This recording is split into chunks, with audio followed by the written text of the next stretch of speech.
Rreziqet kryesore për vitin që sapo ka hyrë tregojnë një botë gjithnjë më të paqëndrueshme.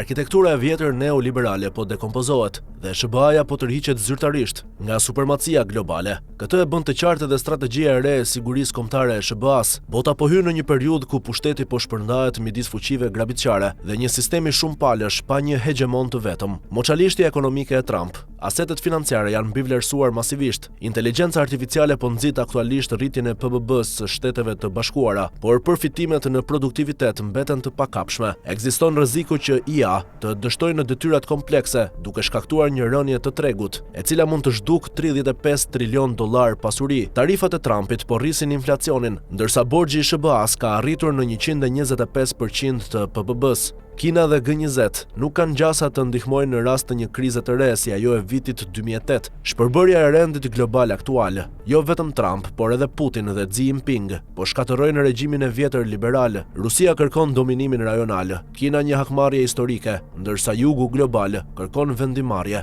Multilateralizmi po përçahet, SBA-ja po largohet nga OBSH-ja dhe po shkurton ndihmat për vendet e tjera, ndërkohë Rusia dhe Kina po zgjerojnë BRICS për të krijuar sisteme valutore alternative ndaj dollarit. Rikthimi i SBA-s në hemisferën perëndimore, Trump po ringjall doktrinën Monroe, duke kërcënuar kartelet në Meksik dhe duke synuar ndryshimin e regjimit në Venezuelë. Megjithatë, Kina po fiton terren duke ofruar zhvillim ekonomik. Tregtia e saj me Amerikën Latine pritet të kalojë 700 miliard dollar deri në vitin 2035. Rreziku është që rajoni të largohet plotësisht nga Washingtoni, ndërsa ndërhyrjet ushtarake të mundshme në Venezuelë mund të kthehen në Gracka në një periudhë afatgjatë. Epoka e tretë bërthamore. Ora e fundit të botës është në 80 sekonda përpara mesnatës. Gara trekëndore midis SBA-s, Rusisë dhe Kinës po anashkalon marrëveshjet e vjetra të frenimit të armatimeve, siç është marrëveshja e START. SBA po modernizon triadën bërthamore me një kosto prej 1.7 trilion dollarësh, ndërkohë vendet si Korea e Jugut dhe Japonia po rishikojnë mundësitë armatosjes me armë bërthamore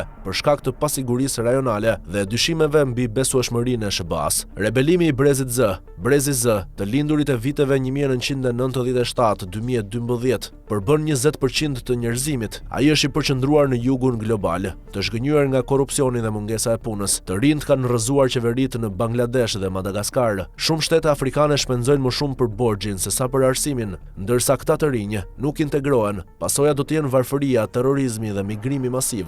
Një Putin i plot fuqishëm edhe pas luftës në Ukrainë. Pas gati 4 viteve luftë, Rusia ka epërsi në fushën e betejës. Donald Trump duket i gatshëm t'ia imponojë Ukrainës kushtet e Putinit për një armpushim dhe synon marrëveshje dypalçe me Rusinë. Ky afrim rrezikon të përçajë perëndimin dhe të realizojë qëllimet e Kremlinit për dobësimin e NATO-s, duke e lënë Evropën të vetme në një përballje me Rusinë më agresive. Degradimi i mëtejshëm i klimës. Trump e ka tërhequr SBA-n nga marrëveshja e Parisit, duke i quajtur ndryshimet klimatike një mashtrim. Kjo ka shtyrë për vitin 2035 financimet për vendet e varfra për t'u përballur me këtë dukuri, ndërkohë Kina dominon energjinë e gjelbër, duke zënë 74% të kapacitetit diellor në ndërtim. Ngroja globale rrezikon të kalojë kufirin kritik prej 1.5 gradë Celsius mbi temperaturën mesatare përpara revolucionit industrial.